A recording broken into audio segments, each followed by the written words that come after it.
Notre attention a été attirée par la sortie, il y a environ 48 heures, dans tous les médias sénégalais, africains et francophones, du ministre sénégalais des armées, le général Biram Diop.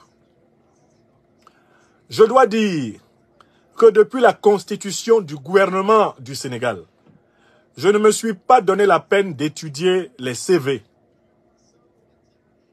des différents ministres qui ont été choisis par le président nouvellement élu, Bassirou Diomaye Diakhar Faye, et son premier ministre, Ousmane Sonko. Je n'ai pas procédé à une analyse des CV. Donc, mon attention n'avait pas été attirée jusqu'ici sur ce général. Mon attention n'avait pas été attirée sur la personnalité qui est à la tête du ministère des armées du Sénégal, le ministère de la Défense. Je n'avais pas été attiré par la personnalité de ce monsieur, par son parcours. Je n'ai pas cherché à savoir qui il était, jusqu'à ce qu'il prenne la parole comme il a pris la parole. Donc, avant de juger de ses propos, je voudrais les rappeler, rafraîchir la mémoire à ceux qui ne sont pas au courant de ce qu'il a dit. Puis, quand tout le monde ici saura ce que le général Biram Diop, ministre des Armées du Sénégal, a dit, vous écouterez mon analyse et vous ferez un jugement. D'autant plus que, après ces propos, j'ai donc pris la peine d'aller savoir qui il est.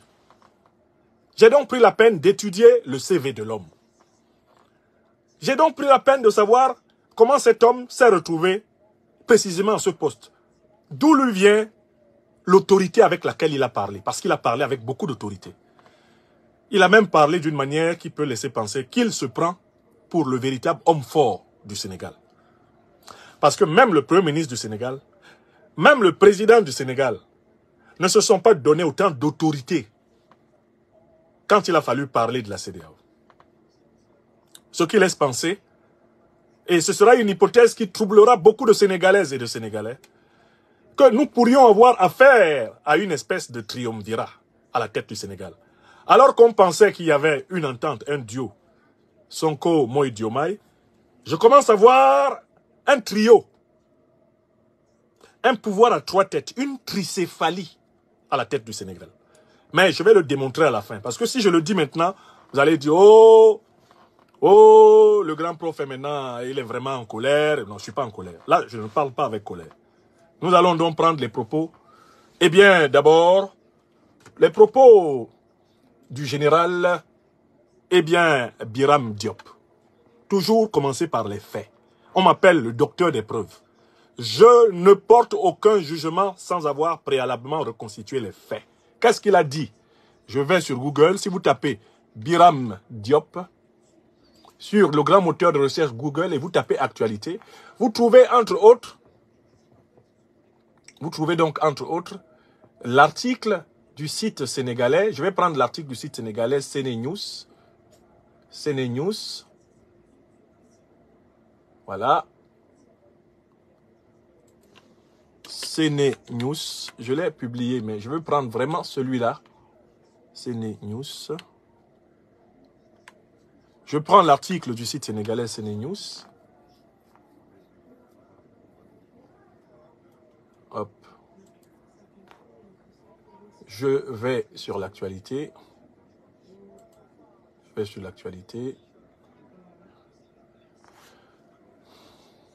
Voilà la déclaration de M. Biram Diop.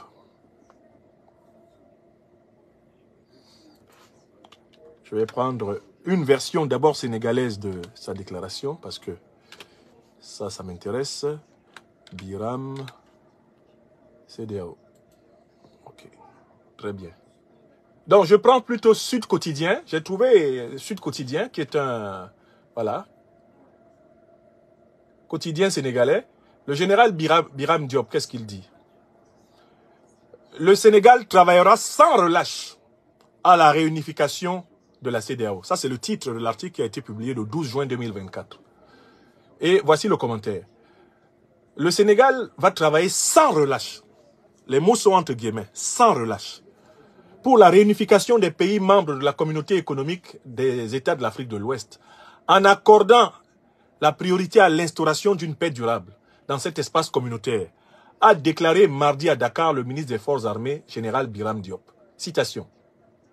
Le Sénégal travaillera sans relâche pour la réunification de la CEDEAO, tout en accordant la priorité à l'instauration d'une paix durable dans la sous-région, qui est la condition essentielle pour parachever l'intégration régionale. Le général Biram Diop présidait au nom de son collègue de l'intégration africaine et des affaires étrangères. Je recommence la phrase. Le général Biram Diop présidait au nom de son collègue de l'intégration africaine et des affaires étrangères la cérémonie d'ouverture de la célébration du 49e anniversaire de la CEDEAO, la communauté économique des États de l'Afrique de l'Ouest. Citation. La CEDEAO, à l'aube de son cinquantenaire, est le thème de cette commémoration qui constitue une occasion de réfléchir sur les défis sécuritaires et les perspectives de la CEDEAO. Selon le ministre des Forces armées, citation encore, l'option fondamentale du Sénégal pour l'intégration continentale est fortement réaffirmée et renforcée dans la nouvelle politique extérieure définie par Bassirou Diomaye Faye, président de la République. Fin de citation. Il a rappelé que le changement de dénomination du ministère des Affaires étrangères ainsi que les tournées effectuées dans la sous-région par le nouveau président illustrent la volonté du Sénégal d'arriver à une réunification des pays membres de la CEDEAO. Le général Diop considère que la CEDEAO constitue pour notre pays le premier cercle naturel de la construction de l'unité africaine. Fin de citation. Depuis sa création, dit-il, la CEDEAO a réalisé d'énormes avancées en opérant des réformes importantes dans plusieurs domaines, notamment dans la prévention des conflits. C'est ce qu'il dit. Toutefois, face à la recrudescence des tensions dans l'espace ouest africain, il faut que la CEDEAO se donne, citation, les moyens de pouvoir s'adapter à cette évolution en permanence pour pouvoir faire face aux défis de sécurité auxquels la communauté est confrontée, a fait valoir le ministre des Forces armées. Voilà. Très bien. Je m'arrête là au propos du général Biram Diop. D'abord, pour la forme, je vous invite à constater que c'est un super ministre des Forces armées du Sénégal parce qu'il s'exprime au nom du ministre des Affaires étrangères. C'est déjà assez étrange qu'on prenne le ministre de la Défense et qu'on lui donne la parole au nom du ministre des Affaires étrangères. C'est-à-dire que c'est vraiment, Biram Diop n'est pas n'importe quel ministre. C'est un super ministre. Puisqu'il peut cumulativement s'exprimer comme ministre des Armées et comme ministre des Affaires étrangères, donc chef de la diplomatie. Il prend la parole pour parler de la diplomatie. J'ignore les raisons pour lesquelles son collègue, le ministre des Affaires étrangères, n'était pas là. Mais je vois que c'est lui qu'on a choisi pour parler de diplomatie. Alors qu'il est le ministre d'une force qu'on appelle en général la grande muette. La grande muette, les armées. Donc un ministre qui en général s'exprime essentiellement sur les questions de défense et de sécurité. Là, on l'invite à s'exprimer et à parler des affaires étrangères. Deuxième élément important dans ce que vous avez entendu, je reste toujours sur la forme. Le mot-clé, c'est le mot réunification. Apparemment, ce mot est absurde. On pourrait le penser. Pourquoi? Parce que aujourd'hui, la CEDEAO est composée de 12 pays. Elle en avait 15. Jusqu'à ce que le Mali, le Burkina Faso et le Niger s'en retirent il y a quelques mois. Normalement, la CEDEAO est composée de 12 pays au moment où nous parlons. Et par conséquent, si la CEDEAO est composée de 12 pays, il n'y a aucun sens à parler de réunification de la CEDEAO. Il n'y a aucun sens à parler de la réunification de la CEDEAO. Pourquoi? Mais parce que les 12 pays membres de la CEDEAO sont toujours membres de la CEDEAO. C'est-à-dire qu'ils sont toujours unis. Par conséquent, la notion de réunification ne concerne pas la CEDEAO. La notion de réunification utilisée par le général Biram Diop concerne l'AES. Alors, à propos de cette réunification, il dit que la CEDEAO, le Sénégal va se battre sans relâche. Sans relâche. C'est une telle parole tenue par un officier général, sans relâche, signifie que il s'agit littéralement, en réalité, il s'agit d'une bataille, d'un combat, d'une lutte, dans laquelle il s'engage, lui en tant que ministre des Armées, et dans laquelle il dit que le gouvernement de Diomaye Faye est engagé. C'est-à-dire que le gouvernement de Diomaye Faye Sonko est engagé à forcer, puisque c'est sans relâche, on ne va pas laisser. À aucun moment on va laisser. Ils vont se battre sans relâche pour réunifier la CEDEAO. C'est-à-dire qu'ils vont tout faire pour que le Mali, le Burkina et le Niger rentrent à la CEDEAO. Puisque si la CEDEAO n'était composée que des 12 pays qui la composent actuellement, il n'y aurait pas besoin de la réunifier. Mais comme il faut se battre sans relâche, soulignez l'expression, écrivez l'expression. Je veux cela pour mes frères et sœurs sénégalais qui ne veulent pas enlever les écailles de leurs yeux, qui ne veulent pas voir le double langage qui est en train de reprendre le pouvoir au Sénégal. Ce double langage que je dénonce avec fermeté. Il faut que les Sénégalaises et les Sénégalais, parmi lesquels on compte d'excellents lettrés africains, il faut qu'ils écoutent ce que dit le ministre Biram Diop. Le Sénégal va se battre sans relâche pour la réunification de la CEDEAO. Quelle CEDEAO ils veulent réunifier? Puisqu'ils ont 12 pays qui sont membres, ils n'ont pas besoin de réunifier 12 pays qui sont déjà unis. Donc, il s'agit de réunifier par tous les moyens possibles l'AES, dont les pays se sont souverainement retirés de la CEDEAO. Et il s'agit de les ramener sans relâche, c'est-à-dire qu'on ne va pas les laisser se reposer. Sans relâche renvoie à une logique de harcèlement. Sans relâche renvoie à une logique d'étranglement. Sans relâche renvoie à une logique de contrainte. Je ne vais pas te relâcher. Vous vous souvenez du genou du policier sur le cou de George Floyd. Le général Biram Diop nous dit que le Sénégal et la CEDEAO vont tout faire pour que le Mali, le Burkina et le Niger reviennent dans la CEDEAO. De gré ou de force. Parce que quand tu ne relâches pas quelqu'un, c'est-à-dire que tu ne vas pas le laisser respirer. Sans relâche, ils vont se battre. Ce sont les mots de Biram Diop. En parlant d'une décision qui a été prise par des pays supposément souverains. Que M. Biram Diop part pour le Sénégal, on comprend. Mais il dit qu'il va se battre sans relâche pour ramener 3 pays souverains qui se sont souverainement retirés de la CEDEAO. Vous avez entendu? Sans relâche. Dans la bouche d'un général. Qui plus est, premier responsable militaire de l'armée. Juste au-dessous du président de la République, chef suprême des armées, Bassirou Diomaye Diakhar Faye. L'expression sans relâche. Sans relâche. Imaginez que Bassirou Diomaye Diakhar Faye ait utilisé cette expression au Mali ou au Burkina lors de sa visite. Nous allons nous battre sans relâche pour réunifier la CEDEAO. Déjà, ça aurait provoqué davantage de scandales que ses propos ont déjà provoqué. Donc, Biram Diop vient donc enfoncer le clou, dire que le régime sénégalais Diomaye Sonko est déterminé à œuvrer pour ramener de gré ou de force le Mali, le Burkina et le Niger dans la CEDEAO. C'est ce que ça veut dire politiquement. Mais ce n'est pas fini. Quand on écoute le général Biram Diop, on découvre que pour lui, le bilan de la CEDEAO est positif. Le bilan de la CEDEAO est positif. Il y a juste eu quelques difficultés.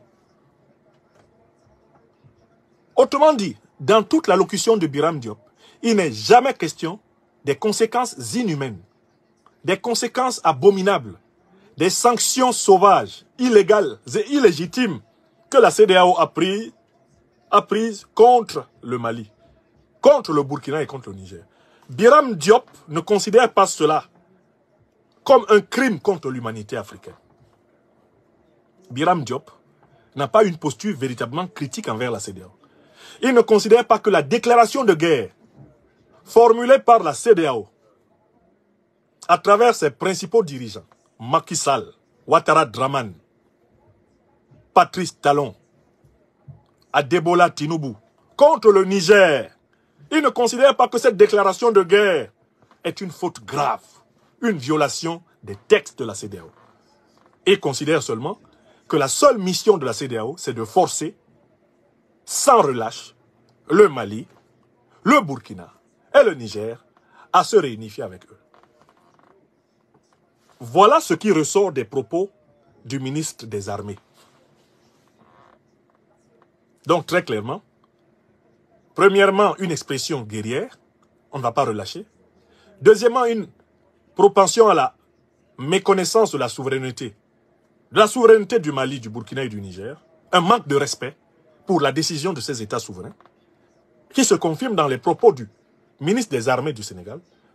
Troisièmement, un déni des crimes, un déni de la barbarie, de la méchanceté de la CEDEAO. un déni du fait que la CEDEAO n'est pas une organisation dirigée véritablement par des Africains, puisque c'est une organisation qui est sous le contrôle des néocolons français et des impérialistes de l'OTAN.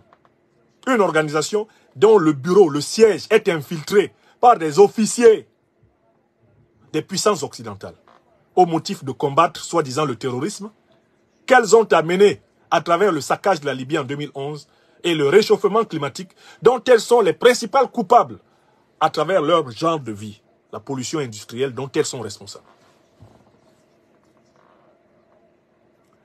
Il faut que vous... Je m'adresse d'abord à mes frères et sœurs sénégalaises, sénégalais, qui savent l'amour que j'ai pour toute patrie africaine, qui savent que je suis un fils du Sénégal. Je ne peux pas vouloir la souffrance d'un peuple africain. Le peuple sénégalais m'est cher, comme m'est cher tout peuple africain. J'ai mal au cœur quand je vois s'installer dans le peuple aux côtés duquel je me suis joint pour combattre Macky Sall. Quand je vois s'installer le mensonge, l'hypocrisie, le pseudo-nationalisme frelaté, la fanfaronnade sur les frontières héritées des colons, quand je les vois retourner dans ces vomissures,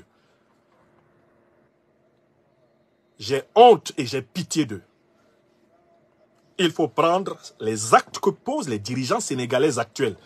Il ne faut pas les juger sur la base d'une fiction. Il faut les juger sur la base des faits. Quand Bassirou Diomaye Diakhar Faye va à Abidjan dire qu'Alassane Ouattara est un grand démocrate et un grand leader de la stabilité africaine, il insulte le peuple sénégalais qu'il a accompagné, lui et son premier ministre Sonko, pour combattre Macky Sall qui ne respectait pas la loi, qui ne respectait pas la volonté populaire, qui voulait à tout prix truquer les élections, qui voulait un troisième mandat. Quand Bassirou Diomaye Faye se lève pour soutenir publiquement l'auteur d'un troisième mandat, d'un viol constitutionnel, il discrédite la lutte du peuple sénégalais et de tous les amis issus de tous les peuples africains à travers le monde qui ont accompagné le peuple sénégalais dans sa résistance contre Macky Sall. Pour dire, on n'accepte pas ça. Un pays ne peut pas être confisqué par un homme. Un peuple en bonne santé ne laisse pas ses dirigeants dériver. Même quand vous aimez vos dirigeants, ne les laissez pas dériver. Si je dirige où que ce soit en Afrique un jour et que je dérive, critiquez-moi. Me critiquer, c'est m'aider. Si vous aimez Bassirou Diomaye Faye, si vous aimez Sonko, critiquez-les quand ils dérivent. Surtout vous qui les aimez le plus, critiquez-les quand ils dérivent. Aidez-les à redresser le tir quand ils sont en train de se perdre. Ce sont des faits. Depuis qu'ils sont arrivés au pouvoir, tout se passe comme si leur mission, c'est de mépriser la décision souveraine des Maliens, des Burkinabés et des Nigériens de quitter la CEDEAO. Et de se comporter comme si ces pays étaient dirigés par des enfants, par des mineurs. Et les dirigeants majeurs de la sous-région ouest africaine, à ce titre, ils peuvent continuer à parler avec légèreté et condescendance des décisions maliennes, des décisions burkinabées et nigériennes. Les Maliens, les Burkinabés et les Nigériens sont des peuples souverains, au moins autant que le peuple sénégalais. Les dirigeants maliens, burkinabés et nigériens ont agi en droit fil de la volonté de l'écrasante majorité de leur peuple. Ils se sont retirés de la CEDEAO. Le respect consiste à ne plus parler d'eux comme étant redevables d'une quelconque inclusion au forceps dans la CEDEAO. Des expressions comme sans relâche, des expressions comme réunification, des expressions comme vraiment la béatification de la CEDEAO. C'est une moquerie contre les victimes de la CEDEAO. Plusieurs Maliens sont morts des sanctions de la CEDEAO. Les dirigeants sénégalais n'ont pas le droit de s'en moquer. Plusieurs Burkinabés sont morts des offensives des terroristes soutenus par la CEDEAO et ses maîtres de l'OTAN, tout comme au Mali. Les dirigeants sénégalais n'ont pas le droit de s'en moquer. Plusieurs Nigériens sont tombés à la suite des sanctions inhumaines, criminelles, cyniques de la CEDEAO. Plusieurs Nigériens sont morts. Les dirigeants sénégalais n'ont pas le droit de s'en moquer. C'est en s'en moquant que Macky Sall a retourné contre lui l'écrasante majorité de l'opinion africaine, avant même l'opinion sénégalaise. Il s'est fait détester par les Africains. Quand il a pris fait et cause pour les ennemis des peuples maliens, burkinabés et nigériens, fait et cause pour les parrains des organisations terroristes. les tueurs otaniens qui ont détruit la Libye pendant 6 mois de bombardement. Quand il les a soutenus, Macky Sall a perdu toute attache avec l'opinion africaine. Voilà pourquoi il est allé au Maroc. S'il était si à l'aise avec l'Afrique noire, Macky Sall serait actuellement dans un pays en Afrique noire. Il sait qu'il n'a pas intérêt à traîner en Afrique noire, après ce qu'il a fait au Sénégal et la manière dont il s'est comporté envers les intérêts de l'Afrique noire. Mais mon analyse ne s'arrête pas là, au texte des propos de M. Biram Diop, le général. Quand il a parlé comme ça, j'ai dit, mais pourquoi il parle de cette façon? Qu'est-ce qui lui donne l'autorité avec laquelle il parle? Il faut que je fasse une enquête pour savoir qui est ce monsieur. Pourquoi c'est lui que le président Bassirou Diomaye Faye et le premier ministre Sonko ont choisi pour mettre à la tête des armées du Sénégal? Pourquoi c'est lui? Et c'est là que j'ai découvert un poteau rose, le scandale. Qui est le général Biram Diop? Ce n'est pas compliqué, j'ai publié sur ma page tous les éléments pour savoir qui il est. Je vais vous lire quelques captures d'écran.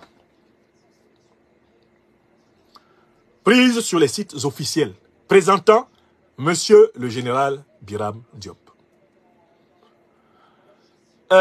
D'abord, très rapidement, dès que vous tapez son nom sur Google, vous tombez directement sur le site des Nations Unies.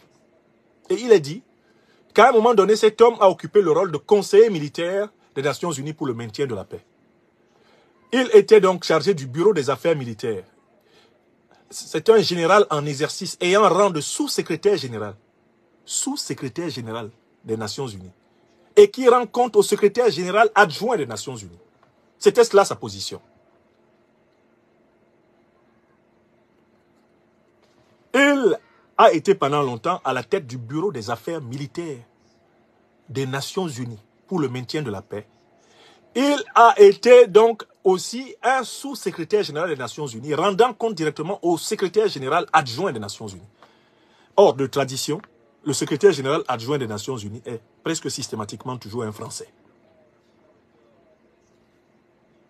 De tradition, le secrétaire général adjoint des Nations Unies est presque systématiquement toujours un Français. Voici comment sa fiche au niveau des Nations Unies le décrit, pour que vous sachiez qui il est. Le conseiller militaire est chargé de fournir des conseils et renseignements militaires au secrétaire général adjoint aux opérations de maintien de la paix et sur demande par son intermédiaire au secrétaire général adjoint aux affaires politiques et à l'appui aux missions au secrétaire général et au conseil de sécurité. Le conseiller militaire fournit également un appui et des conseils aux chefs de bureau et de division au sein du département des opérations de maintien de paix et du département de l'appui aux missions, des opérations comportant des composantes militaires dirigées par le département des opérations de maintien de la paix, des missions dotées de fonctions consultatives militaires dirigées par le département des affaires politiques. Donc nous découvrons qu'il s'agit d'un général hautement apprécié par la haute hiérarchie des Nations Unies, le secrétariat général. Or, nous savons que les Nations Unies ont mené des missions de maintien de la paix en Afrique qui se sont toutes soldées, sans exception, par un échec cinglant. MINUSMA au Mali, MINUSCA en Centrafrique, MONUSCO au Congo, MINUSOM en Somalie, pour ne citer que cela, ONUCI en Côte d'Ivoire. Donc, nous avons affaire à un homme qui est imbibé de l'idéologie des Nations Unies, qui, comme vous le savez, sont une organisation qui est le bras, qui est un bras de l'impérialisme occidental et du néocolonialisme français contre les pays d'Afrique francophone. Ça, c'est le premier point que j'ai découvert. Et j'ai commencé à comprendre que j'avais intérêt à la fin de cette analyse de dire qu'il y a peut-être une tricéphalie à la tête du Sénégal, contrairement aux apparences. Il n'a pas été nommé là par hasard. Je commence à comprendre d'où vient la tranquillité des France-Africains. La facilité avec laquelle le duo Sonko-Diomaye a coulissé de la prison à la présidence, sans qu'il y ait trop de tremblements dans la France-Afrique. Je commence à comprendre. Voici l'une des garanties. Le général Biram Diop, l'homme de main des Nations Unies, pour surveiller l'appareil sécuritaire du Sénégal. C'est un homme d'environ 63 ans. Il est né en 61. Je ne remets pas en cause ses qualités de militaire. Hein. J'ai vu qu'il a une belle carrière de militaire. C'est un militaire bien formé. D'accord? Mais c'est d'abord un homme qui a été promu et bombardé aux avant-positions mondiales par les Nations Unies. Or, le système des Nations Unies appliqué à l'Afrique francophone est sous le contrôle de Paris. Ce n'est un secret de... C'est un secret de polichinelle que de dire que quand vous voyez quelqu'un à ce haut niveau aux Nations Unies et qui est issu de l'Afrique francophone, c'est qu'il a été promu par Paris. Écrivez ça. Donc, un pur produit de la France-Afrique aux Nations Unies. Mais j'ai découvert beaucoup plus de choses sur lui. C'est ce qui m'a permis de comprendre pourquoi il parle avec autant d'autorité. Il utilise même des expressions encore plus radicales que celles du président Diomaye ou du premier ministre Sonko quand il parle de la CEDEAO. Il répète la dictée de la France-Afrique. Qui est ce monsieur? Continuons à chercher. Je suis allé trouver un document de l'Africa Center. Là, le général Biram Diop est vraiment détaillé sur le site de l'Africa Center. Le général Biram Diop est un conseiller militaire au département des opérations de paix des Nations Unies. Ça, c'était à une époque. Il a été nommé à ce poste par le secrétaire général des Nations Unies, Antonio Guterres, annoncé le 25 mai 2021. Il y a moins de 3 ans, c'était un homme de main d'Antonio Guterres. Ce monsieur, le général Biram Diop. On continue. Le général Diop a plus de 30 ans d'expérience militaire, ayant précédemment occupé le poste de chef d'état-major de la défense des forces armées sénégalaises. Ouais, c'était un vieux de la vieille. Avant cette nomination, il a été conseiller à la sécurité nationale auprès du président du Sénégal. Le général Diop était également le chef d'état-major et le sous-chef d'état-major de l'armée de l'air sénégalaise. En tant que pilote dans l'armée de l'air sénégalaise, il totalise 7000 heures de vol. Le général Diop a étudié à l'Académie royale de l'air au Maroc, à l'Université de Californie du Sud, à l'Air University of Alabama, ça c'est aux États-Unis, et au Collège interarmé de Paris. Le général Diop est un universitaire et un praticien qui a travaillé pendant de nombreuses années avec le Centre d'études stratégiques de l'Afrique. En tant qu'animateur et conférencier dans un large éventail de séminaires, il a été membre du National Endowment for Democracy et du Woodrow Wilson Center. Ça, ce sont des organisations américaines, étroitement rattachées à l'establishment militaire américain. Donc, c'est là que je découvre que c'est l'homme des Américains. C'est une pièce maîtresse des Américains dans l'appareil d'État sénégalais qui a été placé à la tête de la défense. J'espère que les Sénégalais qui m'écoutent le savent. Je continue. Je continue à lire sa fiche de présentation sur le site de l'African Center. Le général Diop a publié plusieurs articles sur les capacités de transport aérien stratégique, la réforme du secteur de sécurité, les relations des secteurs civils et la sécurité en Afrique subsaharienne et la sécurité nationale et le droit à l'information. Il est doctorant en diplomatie et relations internationales. Ah tiens, vous voyez, il a une formation complémentaire de diplomate. Vous comprenez pourquoi on lui fait la passe. Il est à la fois ministre en fait des armées et il a à dire sur la diplomatie. Il a étudié au Centre d'études diplomatiques et stratégiques de Dakar, au Sénégal. Ça continue. Écoutez bien qui il est. Le général Diop a inventé une approche locale de la gestion de la sécurité des frontières, basée sur la population locale. Il a également travaillé avec le commandement américain pour l'Afrique. Hein? Je recommence. Il a également travaillé avec le commandement américain pour l'Afrique. Et l'ACCS pour créer. Il a travaillé pour faire quoi? Pour créer un réseau de conseillers africains à la sécurité nationale des 15 États membres de la CEDEAO. C'est-à-dire que c'est lui qui a tissé l'infiltration de la CEDEAO par le système de sécurité américain. C'est lui l'agent de la mise sous contrôle de 15 États membres de la CEDEAO par le commandement militaire américain. On continue. Je lis toujours sa fiche. En outre, ce n'est pas moi qui ai écrit, hein, c'est sur sa propre page de l'African Center. Voici ce qui est écrit. En outre, il a facilité le développement de stratégies de sécurité nationale en Afrique grâce au soutien de l'United States AFRICOM et ACCS.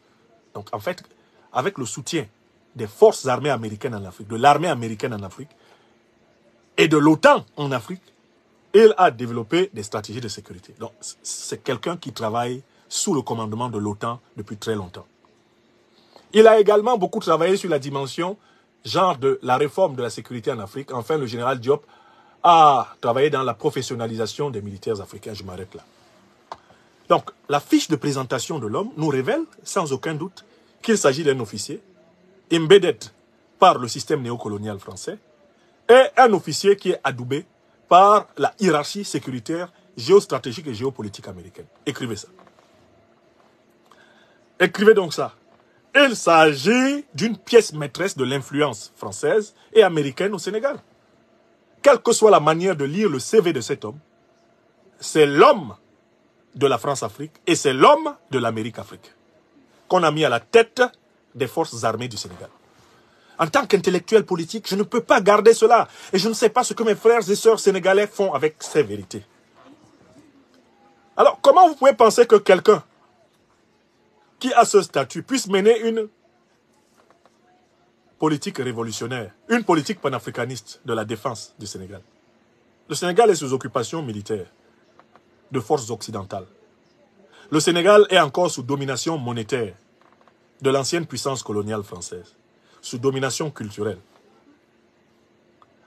Dans les propres mots d'Ousmane Sonko, je le cite, « Il est temps que la France enlève son genou sur notre cou ». C'est Ousmane Sonko qui a dit ça, c'est pas moi.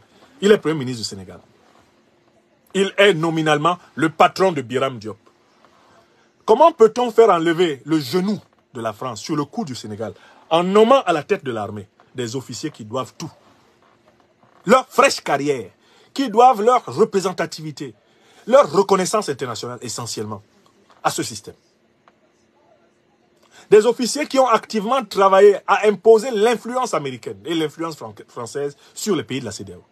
Comment peut-on leur confier la défense d'un pays qui veut s'émanciper? Comment? Comment on va faire ça?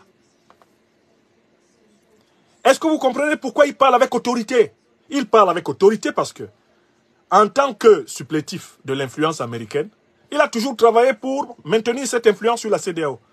Quand il parle de réunification de la CEDEAO, mais il a passé tout son temps à contrôler la CEDEAO et à rendre compte à ses patrons. C'est son travail. C'est son travail. C'est un sécurocrate vassal. C'est ce qu'il est. Je suis désolé pour mes frères et sœurs sénégalais qui pourraient ne pas être habitués à la vérité crue. C'est un sécurocrate vassal de l'OTAN, vassal de l'Africom. C'est un sécurocrate vassal de la France-Afrique. C'est ce qu'il est. Quant à M. Guterres Antonio, l'actuel secrétaire général de l'ONU, tout le monde sait jusqu'à quel point cet homme a nui à l'émancipation de l'Afrique ces dernières années. Tout le monde se souvient des positions d'Antonio Guterres dans la tragédie malienne. Pendant plus de 10 ans, la MINUSMA était installée au Mali. Le Mali continuait à être occupé, envahi par les terroristes. Et Guterres a fini par dire que la MINUSMA n'était pas au Mali pour combattre les terroristes, parce que ce n'est qu'une force de maintien de la paix. Et on ne peut pas maintenir la paix quand la paix n'existe pas. Voilà les propos de l'ONU. Voilà les propos de Guterres. Tout le monde se souvient du numéro de Guterres dans l'affaire des mercenaires de Wagner. On les prend, on constate qu'ils ne font pas partie des effectifs de l'ONU, mais Guterres s'est permis de menacer le Mali. Et il était soutenu en cela par toute la smala des pays de l'OTAN, de l'Union européenne. Vous avez oublié? Voilà d'où vient le monsieur là, Biram Diop.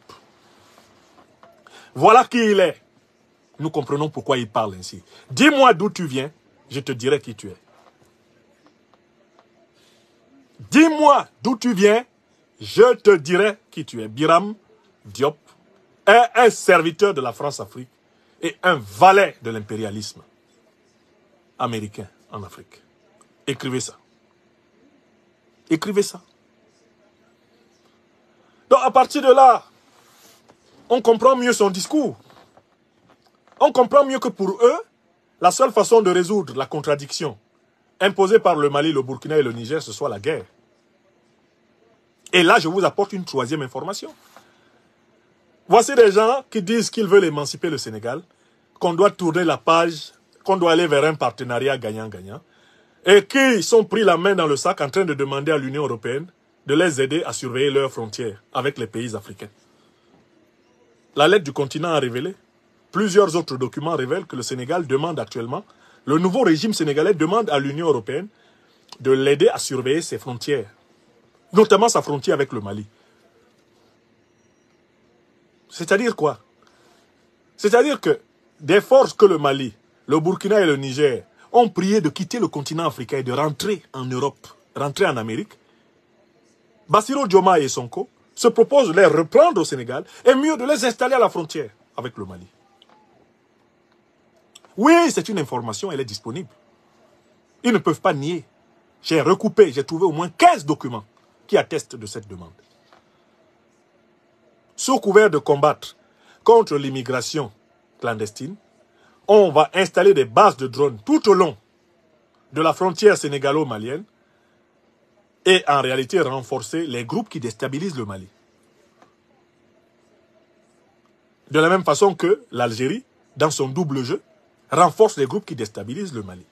La Mauritanie, dans son double jeu, renforce des groupes qui déstabilisent le Mali. C'est connu. La Côte d'Ivoire de Ouattara, dans son double jeu, renforce des groupes qui déstabilisent le Mali, le Burkina Faso, le Niger, le Bénin. Dans son double jeu, renforce les mêmes groupes. Ce sont des faits. Je vous avais dit ici, quand j'ai exposé la théorie du triple oignon, je vous ai parlé de l'oignon géostratégique. Il y a les États de l'AES au milieu. Immédiatement autour d'eux, il y a les groupes armés terroristes. Autour des groupes armés terroristes, il y a les armées de la CEDEAO qui soutiennent les groupes armés terroristes. Et autour des armées de la CEDEAO, il y a les armées de l'OTAN qui soutiennent les armées de la CEDEAO, qui soutiennent les groupes armés terroristes. Voilà l'oignon géostratégique qui est en train d'être construit pour empêcher l'avènement de la souveraineté africaine. Est-ce que c'est clair pour tout le monde? Alors que personne ne vienne me dire ici que Bassirou Diomaye Faye, président du Sénégal, Ousmane Sonko, premier ministre du Sénégal, sont réellement en train de mener une politique panafricaniste à la tête du Sénégal. C'est faux.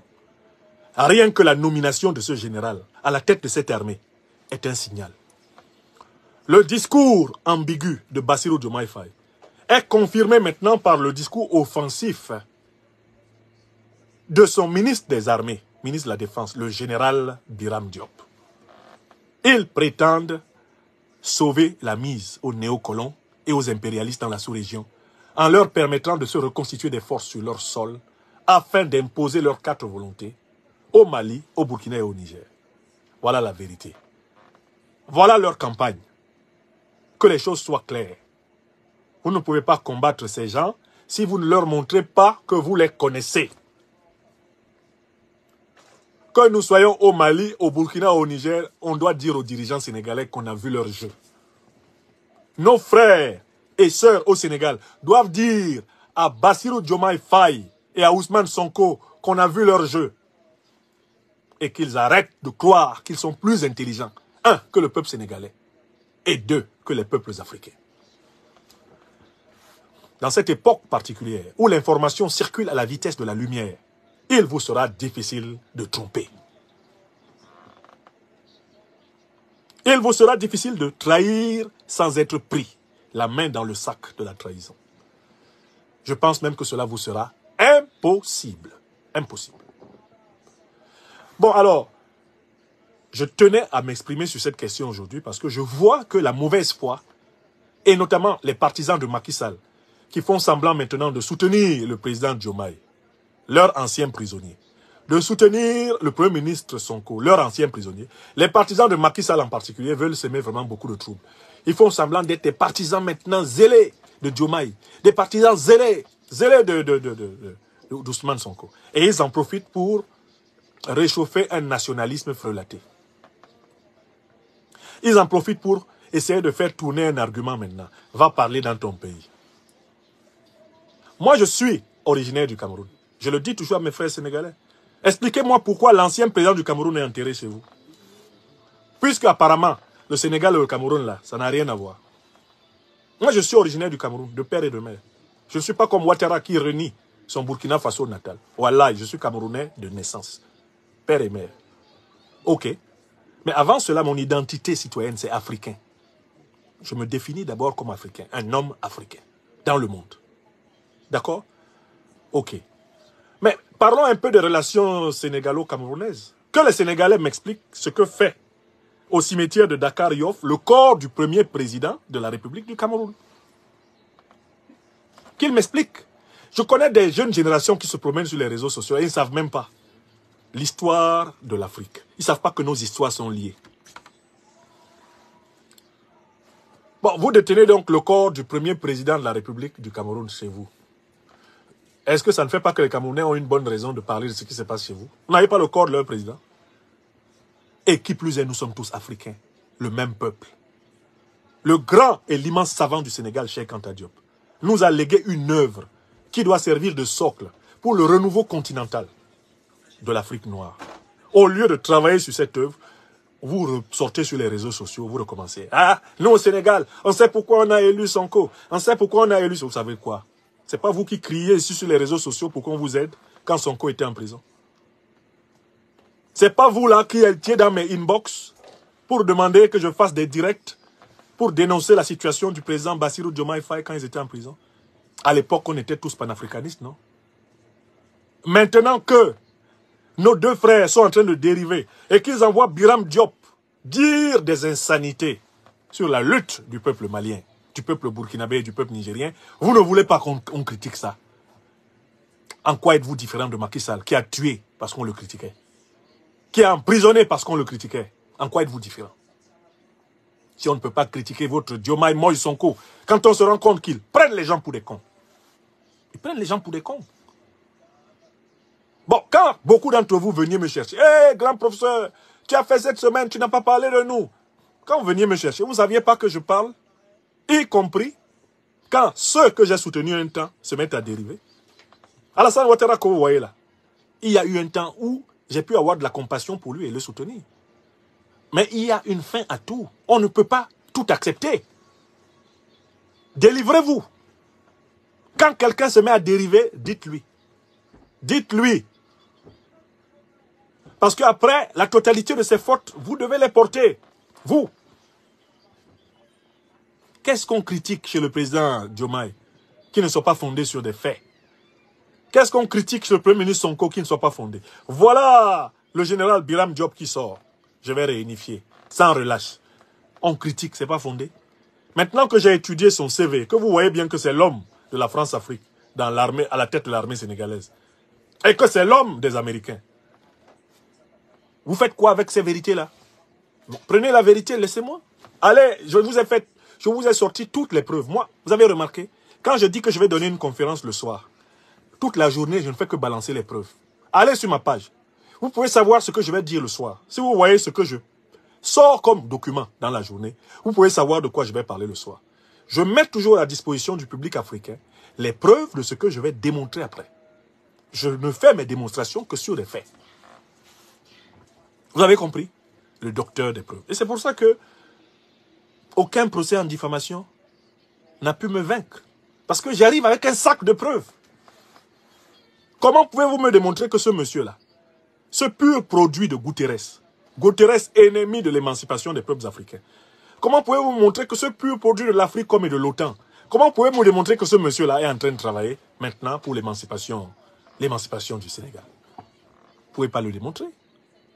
Alors, ça m'a amené donc à la théorie de la tricéphalie. Ousmane Sonko est chargé d'assurer la sensibilité panafricaniste. Bassirou Diomaye Faye est chargé de flatter les Senghoriens, les Diofiens et les Ouadiens. Je recommence, hein. La répartition des tâches. Sonko, chargé de flatter les panafricanistes, donner l'impression que c'est un régime panafricaniste qui est à la tête du Sénégal. Ça, c'est son travail. Diomaye Faye, il est chargé de caresser les Senghoriens, de caresser les Diofiens, de caresser les Ouadiens, de caresser la vieille élite oligarchique france-africaine du Sénégal dans le sens du poil. Et sa caresse va aller jusqu'à Paris. Il est chargé de caresser les vieux grigous de la France-Afrique, comme Ouattara Draman. Il les caresse. Et sa caresse va arriver jusqu'à Paris ici. Il va venir dire des paroles mielleuses ici à Paris. Bassirou. Ça va finir ici à Paris. Ce qu'il a commencé devant Ouattara, là, les génuflexions, ça va finir à Paris. Il y avait un papa à Bépanda qui était très fort au jeu de dames. On l'appelait Papa Coco. Bépanda, c'est un quartier de Douala qui fait face au stade Omnisport, qu'on appelle encore le stade de la réunification à Douala. Papa Coco était assis souvent dans un bar, dans le quartier d'en face. Et il battait presque à 100% tout le monde au quartier, au jeu de dames, avec une méthode extraordinaire. Papa Coco commençait par te montrer l'endroit où tu vas finir. Il te montre dans son terrain, là, dans son côté du damier. Il dit, tu vois, c'est ici que tu vas finir aujourd'hui. Tout le spectacle que Bassirou Diomaye Faye a commencé à donner, ça va finir à Paris. On l'attend ici pour l'opéra. L'opéra de la soumission. C'est ici à Paris. Il tourne, il tourne, il tourne. Il a commencé là-bas, il va comme ça, il va venir à Paris ici. Parce que le discours de Biram Diop est le discours d'un gouvernement d'allégeance et de soumission. D'autant plus qu'au même moment, l'Union européenne se permet de menacer le Sénégal en disant que le Sénégal ne respecte pas les accords internationaux à propos de la pêche au large de ses propres côtes. C'est-à-dire que les pêcheurs de notre Sénégal sortent pour aller chercher du poisson, pour que nos enfants, nos parents, nos épouses mangent. Les pêcheurs sortent en mer au large du Sénégal pour ramener à manger au Sénégal. L'Union européenne s'assoit à Bruxelles. Elle pond un texte pour menacer le Sénégal. Pendant ce temps, on a des dirigeants qui supplient la même Union européenne de venir s'installer aux frontières pour les protéger, soi-disant des migrants africains. C'est pas le summum de l'indignité, ça? Donc, je dis qu'il y a tricéphalisme à la tête du Sénégal. Il y a un qui est chargé de flatter les panafricanistes. Tant pis pour ceux qui y croient. Moi, je n'y crois plus. Sonko Ousmane. Je le lui dis, camarade, je ne vous crois plus. De toutes les façons, les premiers que vous avez accueillis, ce n'étaient pas les panafricanistes, c'est Mélenchon. Je n'ai pas vu Mélenchon au front. Je n'ai pas vu Mélenchon au front pour Sonko. Mais j'ai vu que quand Sonko est devenu Premier ministre, pour montrer qu'il est Premier ministre, il est venu chercher Mélenchon. Mélenchon qui a maltraité le Mali, qui a dit n'importe quoi sur le Mali, quand le Mali a demandé à l'armée française de quitter son sol. C'est lui que Sonko a choisi pour commencer à montrer que lui, il est un grand Premier ministre, il reçoit des gens. Et il en a profité pour citer Jacques Chirac, que moi je cite souvent, sans dire que c'est moi qui le cite. Il a créé un concept pour désigner ceux d'entre nous qui défendons la souveraineté et la dignité des Africains, sans concession. Il a dit les activistes radicaux. Je vais vous citer une parole que vous pourriez attribuer à un activiste radical africain, alors qu'elle est plutôt de M. Jacques Chirac. Il peut inviter Mélenchon. Il peut le nommer par son nom. Mélenchon. Est-ce que Mélenchon est panafricaniste? Quand lui, il était en prison là, Mélenchon a fait quoi? Il a dit quoi pour Sonko? Ils veulent tous être reconnus à Paris. Ils veulent tous d'abord être félicités à Paris. Tout ce qu'ils sont en train de tourner là, c'est pour que le chef de Paris, ou peut-être bientôt la chef de Paris, leur donne un brevet de bonne conduite. Oh, honte! Ce n'est pas du panafricanisme. Donc, il y a un tricéphalisme. Il y a l'homme qui est chargé de tromper les panafricanistes, c'est Sonko. Et il y a l'homme qui est chargé de tromper et d'endormir, bien sûr, les Diofiens, les Diopiens, les Wadiens, et d'endormir la France-Afrique. C'est Diomaye. Et il y a l'homme qui est chargé de flatter les Américains, de les mettre en confiance. Les Anglo-Saxons, nous connaissons maintenant son nom, c'est Biram Diop. Voilà, c'est clair, c'est une tricéphalie. C'est une tricéphalie. Parce que qu'un ministre de la Défense se permette de s'exprimer comme cela sur la souveraineté des pays voisins, qu'il va la soumettre à un harcèlement sans relâche, il faut qu'il se sente vraiment soutenu. Qu'il se sente puissant. À la tête du Sénégal, il y a 3 têtes. Une tête pseudo-panafricaniste, Sonko. Une tête France-africaine, Diomaye. Et puis une tête Amérique africaine, une tête otanienne, c'est Biram Diop. C'est ce que j'ai dit aujourd'hui. Écrivez ça. Écrivez. Que ça vous plaise ou pas, ce que j'ai dit sera vérifié. Non seulement c'est vérifié déjà, mais ce sera confirmé par tout ce qui va se passer dans les prochaines semaines. Vous allez voir. Vous allez voir. Bon, ok. Maintenant, venons-en à la suite de notre émission. J'ai fini avec le premier point que je voulais aborder. Je voulais l'aborder amplement. Je voulais que ce soit clair. Et je le dis une fois de plus à mes frères et sœurs sénégalais. Vous pouvez ne pas être d'accord avec moi. Ça ne fait rien. Argumentez. Allez sur vos réseaux sociaux là. Vos pages Facebook, YouTube. Argumentez. Démontrez le contraire de ce que j'ai dit. Démontrez-moi que Biram Diop est quelqu'un d'autre que celui que j'ai présenté ce soir. Démontrez-moi que Ousmane Sonko et Bassirou Diomaye Faye sont en train de mener une autre politique que celle que j'ai vue. démontrer. Si vous démontrez, ça enrichira l'intelligence de tous ceux qui nous écoutent. Je n'ai pas peur de vos arguments. On m'appelle le docteur des preuves. Le docteur des preuves. Je ne crains pas un argument. Alors, certains m'écrivent inbox pour essayer de faire valoir des arguments. Je leur réponds. Je leur réponds calmement et fermement. D'accord? La politique qui a commencé à Dakar, là, depuis que nos frères Diomaye et Sonko sont arrivés, ce n'est pas une politique panafricaniste. Quand ce sera une politique panafricaniste, moi, je viendrai ici saluer cela et dire qu'ils ont redressé le tir. Qu'ils se sont vraiment reconnectés avec les aspirations que j'estime profondes du peuple sénégalais. Tant que ce n'est pas le cas, chaque fois qu'ils vont faire un pas de trop à l'écart, je sors et je critique. Attendez-vous à ça. C'est la vie. On appelle ça la vie politique.